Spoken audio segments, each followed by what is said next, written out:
to see what she will do. And here you are, because you don't want to be problematic, calling him, texting him, hey, what's up? Acting cool, like the cool girl. I just want to find out how is it. Not being problematic. Yeah. Like, that's the issue you see. It's kind of like there's like a need for validation there for this person to tell you like, you know, you're good, You're or cool. yeah, you're a cool girl. So if like he thinks I'm cool, then that's all that matters. Like, you know, Cool girl.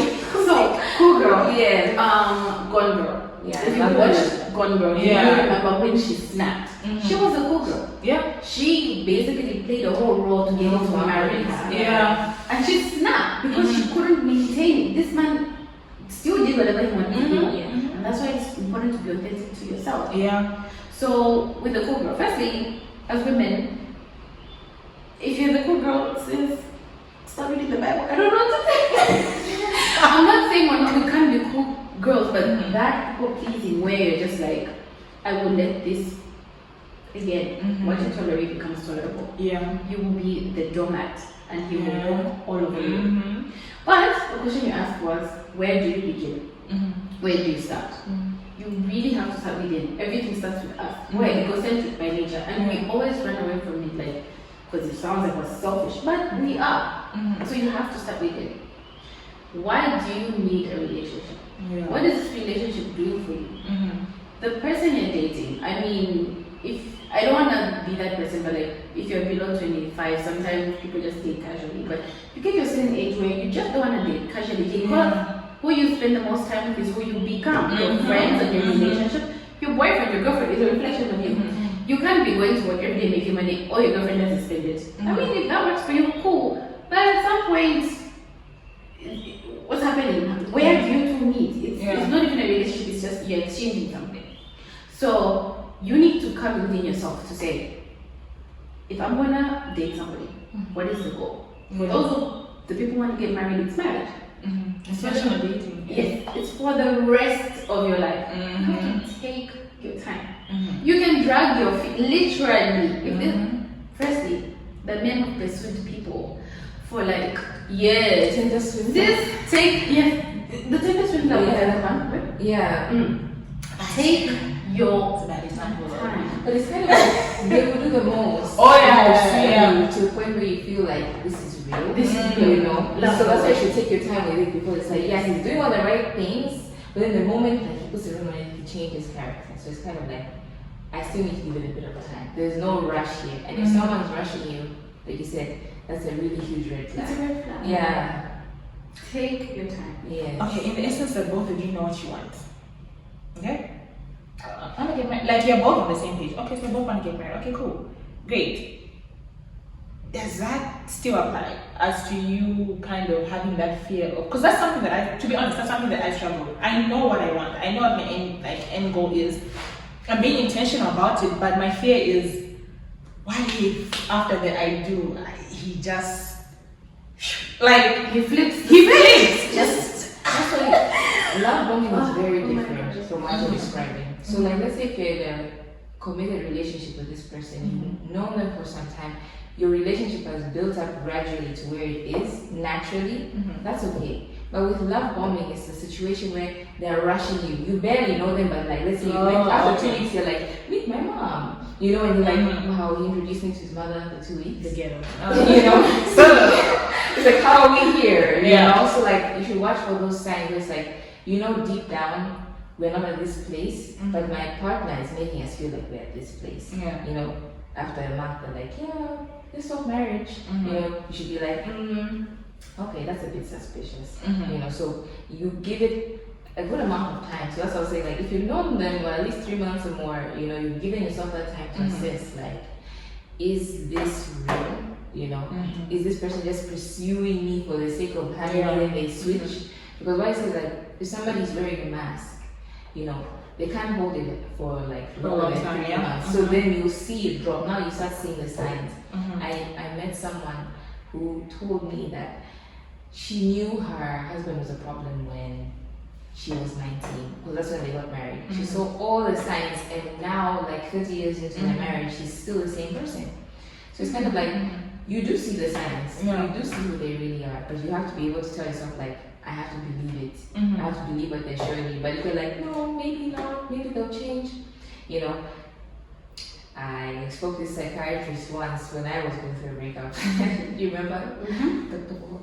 Yeah, and he was kind of telling me, like, you know, when you're dating someone, ask yourself, am I willing to spend the rest of my life with this person as they are now?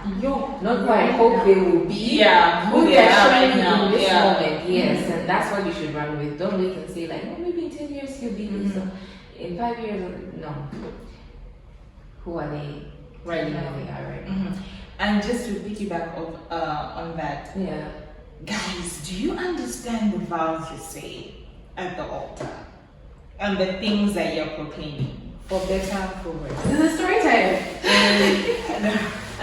in sickness and in health? Like, if you cannot look at this person in the eye and be confident that, you know what, I can go for sickness and health with this person, I can do for rich or poor with this person. If you cannot look at that person and have that confidence in you to say, yeah, I actually want to go through life's obstacles with this person. Baby girl, mainly women, that's why I say baby girl, the wedding will pass. The reception will pass. We'll come, we'll eat, we'll dance. Hey guys, we're done. It was lit. We'll post the pictures. We will be your hype man. But once this door closes and the guests go, you will have to stand on those vows. And they will test you in every single season of your marriage. And honestly, for me, that's what makes me take this whole dating thing extremely seriously. I said I'm gonna be single until that person that I'm confident about saying these vows to finds me, because I'm not going out there finding them. They're gonna find me.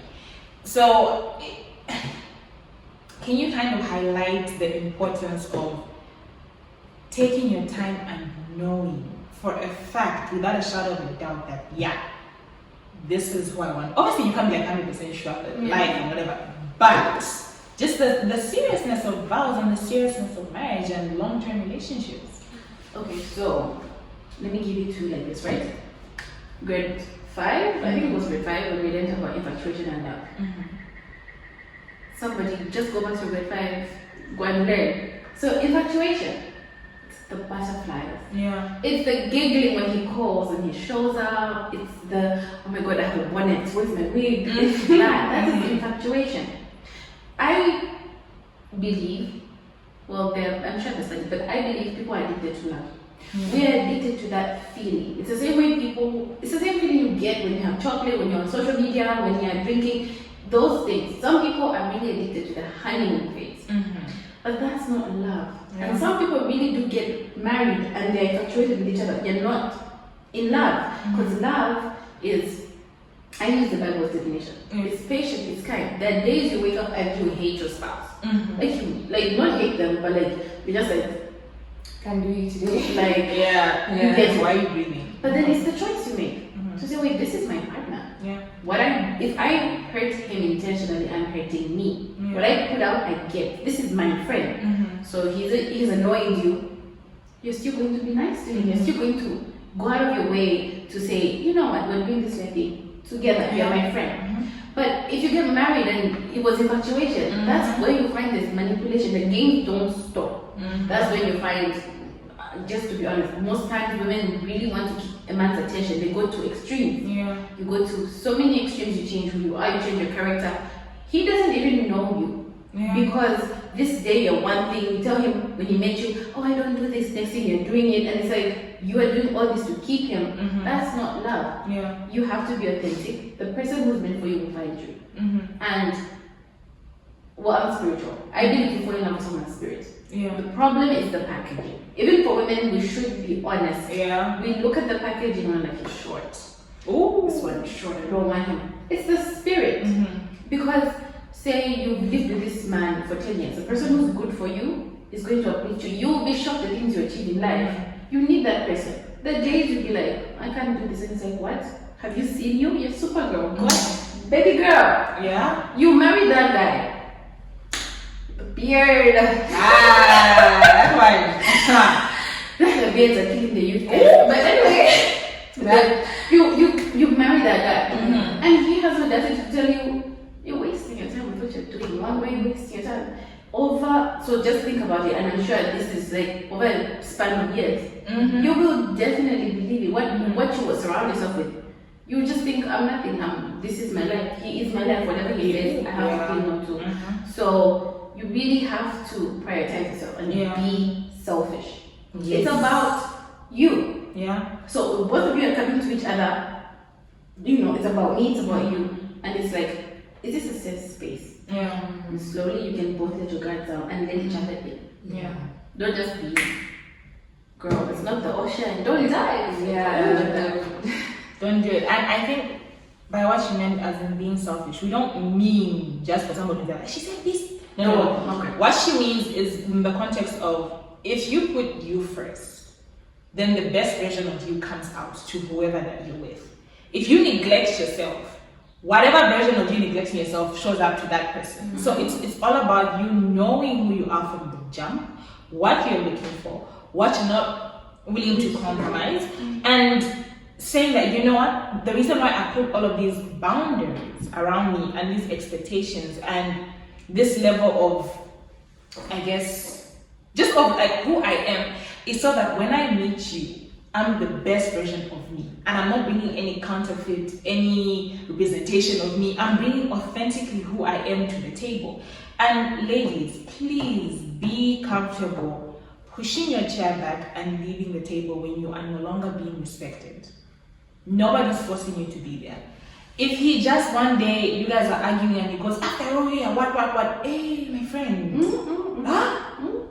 push your chair and start off. And I don't know why I'm on this so much, but why do women feel like, at least he picked me? At least it was the pick me mentality that we were talking about before. Like, why does it feel like an achievement when a man chooses you and you choose to tolerate so much stupidity from this person because you feel like, at least he picked me?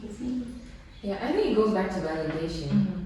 Like, validation is so addictive. Like, for somebody to tell you, like, wow, you look gorgeous, or like for somebody just to say, I like you or I'm into you, it makes you feel like you're worth something. Like, for this person to like me, there must be something good about me, but you have to learn to give yourself that validation to say, like, no matter what, I'm still good, I'm still worthy of love, I'm worth being respected, I don't need this outside entity to tell me what I'm worth.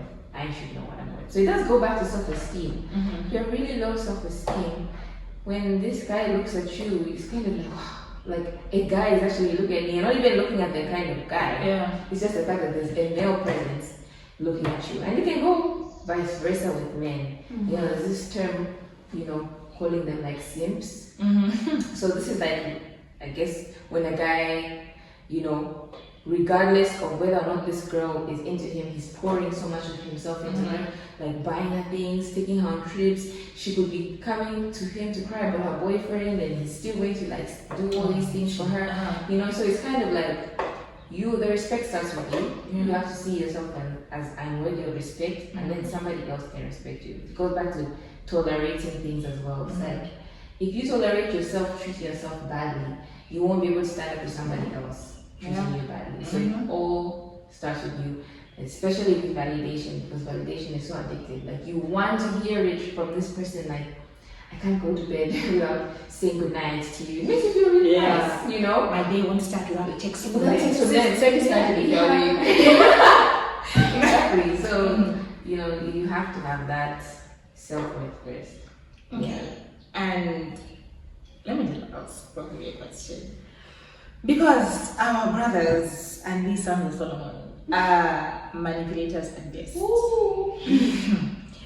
Manipulation, I think, should be every guy's been. But like the ability to manipulate a woman and the lengths that they will go to.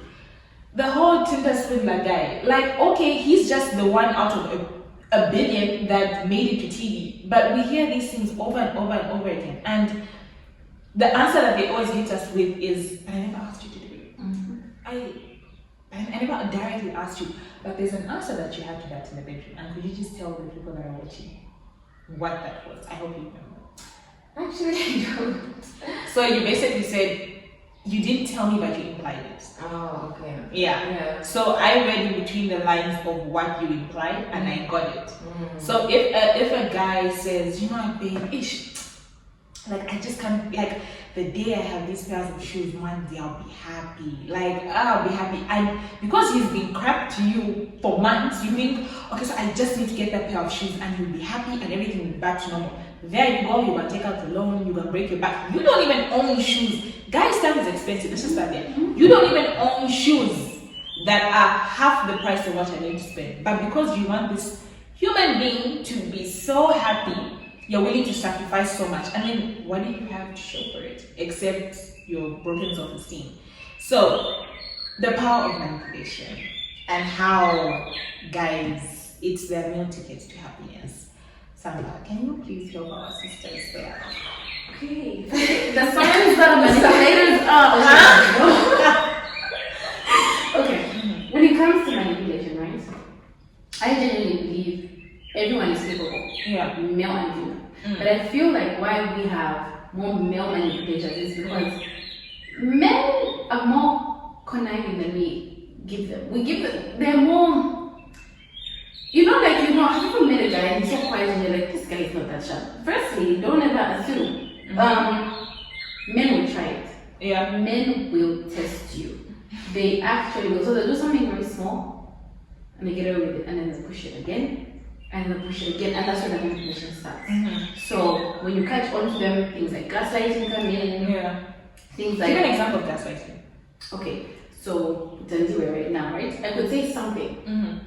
Quickly, just something about her that is not nice, and then we keep talking, and then she's like, wait, Samba, you said that and that hurt my feelings. I'm like, me? I didn't say that. Yeah. When did I say that? And then I look at you, right? I'm so confident. I'm like, Grace, did I say that? And you're not confused. You're like, what?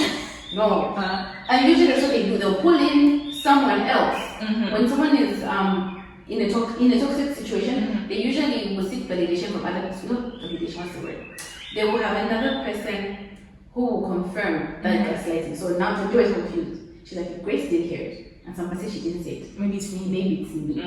And when you are confused, you're unstable. If you really can't trust yourself on what you've heard, what do you have? They're messing with your mind, and the thing is, because we are our thoughts. Your thoughts dictate how you feel. The moment she feels confused, she's thinking, okay, I'm confused, it must be me.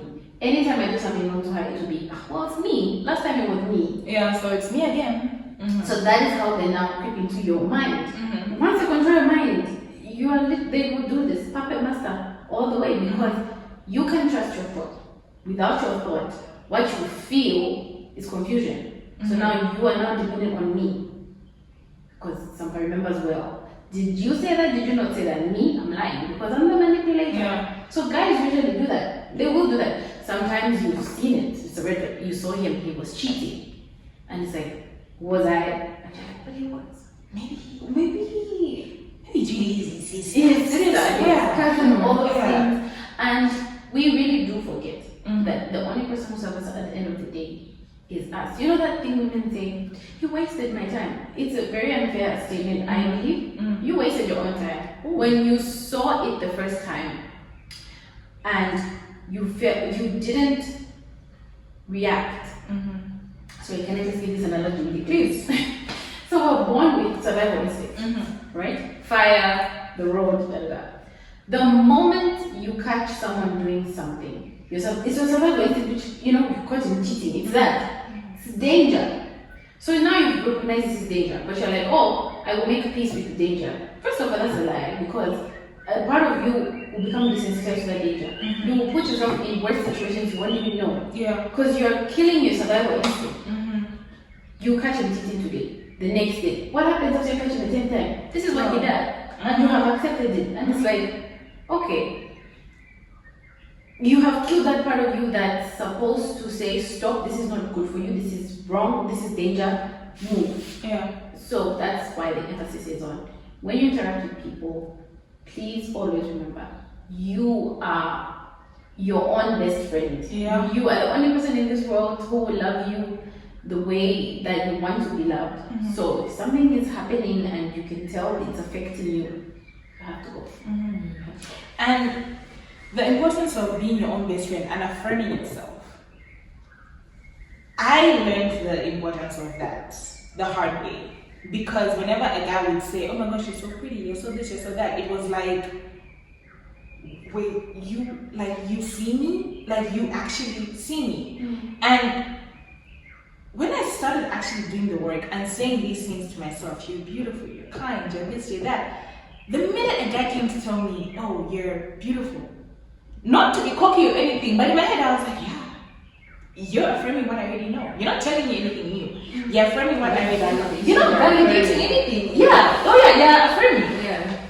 So, speaking kindly to yourself and boosting yourself up to be like, you know what, you actually deserve happiness. You deserve genuine love. You deserve you deserve to be happy.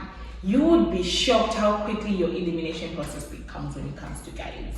Because the bare minimum that is being compliments, what are those? The bare minimum. Oh no, you look a poem you write to you be like, babes, I say this to myself every day in the morning. So I'm gonna add this to what I already tell myself. Like, you need to love yourself so much. The Bible is very clear. Love your neighbor as you love yourself. You can't love somebody if you don't love yourself. Otherwise, you're loving them from a place of emptiness. And you need to make sure that your cup, I think I put like a quote sometime, that you need to make sure that if you're letting somebody, it's from abundance and not emptiness. Your cup should be, your love cup should be overflowing. Where even if somebody draws from it, you don't feel anything. Not where the person is, they're even doing like this to the cup to see if there's anything left. And then they're completely full. And then what happens when they empty you? They say this very nice comment, "I just feel like I need to work on myself. I just feel like I need time. This isn't really working out for me." And there you are thinking, you've taken everything from me. You've taken my confidence, you've taken me, and I have nothing else left. And that can't keep happening. People can't keep coming to your life to empty you. If someone's gonna walk into your life right now, make a promise to yourself, whoever you are that's watching this, make a promise to yourself to say, if somebody's gonna walk into my life today in a romantic sense, they are only taking from the overflow. If I don't feel like I'm overflowing with love, then I shouldn't be in a relationship. Because whatever I'm going to give to them, I don't even have enough for me. So I need to make sure that if you're gonna get something from me, it's something that I won't even need. I won't even miss it. I won't even flinch. I will just bounce back and move on. But before we close,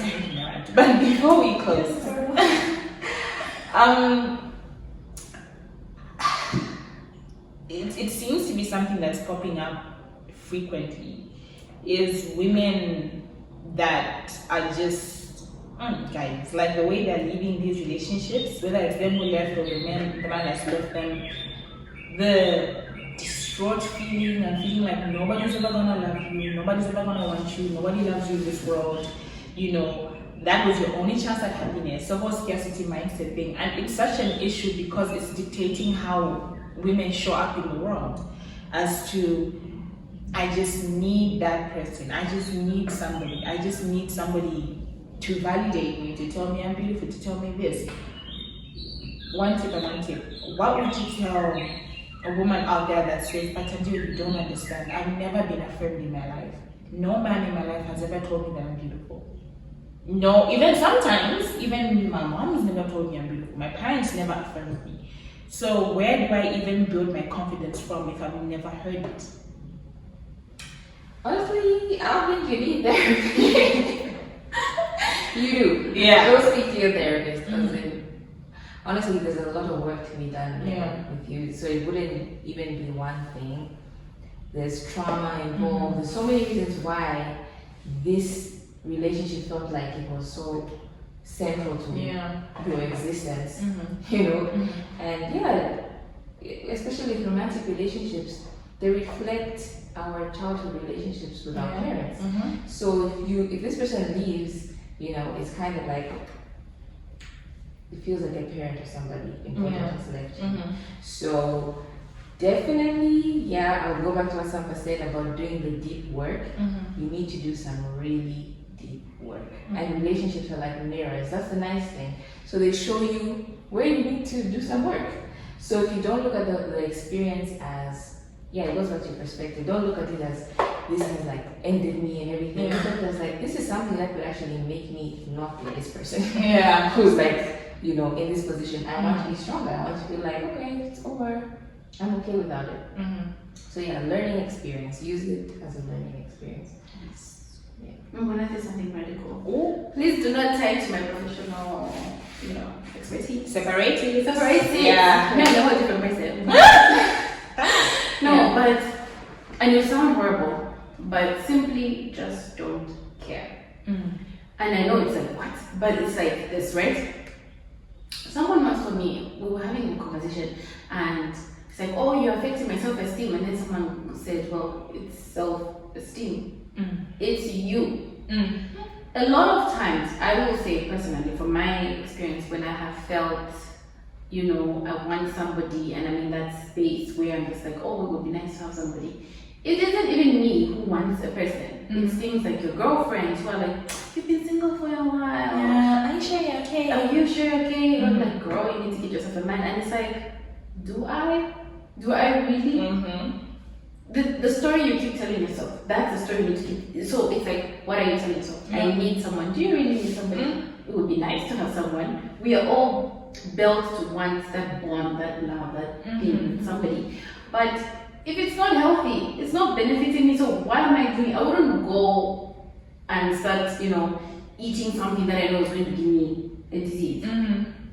So why would I do the same? Yeah. So it's really getting within yourself and say, I will not care. Mm-hmm. I will not care what people say. I will not care how I feel on those nights. I will not care when it gets hard. Mm-hmm. I know what I want. And what I want exists. And that's another thing is, Yeah. people always think, oh my God, your standards are too high. Oh my God, you'll never find a guy. For you, they're too high. Exactly. Girl, stay with your man. For you. That's man. If Jimmy, Tom, Brad makes you happy, Makes you happy. hey, Stay. Yeah. It is interesting that what you want is there. You It is. will have a healthy relationship and another healthy relationship that doesn't work out. Mm-hmm. It's possible. Mm-hmm. Put that out in the world and you will receive it. And awareness as well. Once you've had a healthy relationship, you can't go back. Ooh. I feel sometimes I'm impossible to date because I had a really good, healthy relationship.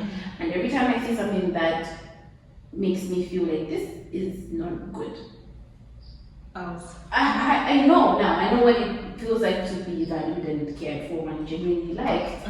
So now, what do we do? So yeah, try to get yourself in a healthy relationship. It'll change your life. Radical. So yeah, you guys, this is probably, I'm not sure this video is long, so I'm going to split it into two, and then we're going to do another one if it's time to kind of just talk on a few experiences, because who knows, you guys, there might be a whole community of fellow fools that might be out there and just need to hear a few things. But thank you so much, Thandiwe, for today, and Sandra as well, for just keeping on your schedule and just gracing us with your presence and just being so radical, you guys. Like, what? You guys to contact her. I promise you If you don't have that bone in you to be tough, Shit on the table. Yeah. Just shit there. lift them up. Roll them to the side. And okay, so thank you guys so much for coming to today's episode, and thank you for being part of the mental health journey. A lot of people actually were like, why are you stopping it only after 4 seasons, like 4 episodes? And I'm like, what have you learned? Like, is there still something else? So who knows, we might circle back to this point in time, like you really never know what might happen. But for today, and this episode from us, it is bye. God bless you, and see you next time, everyone.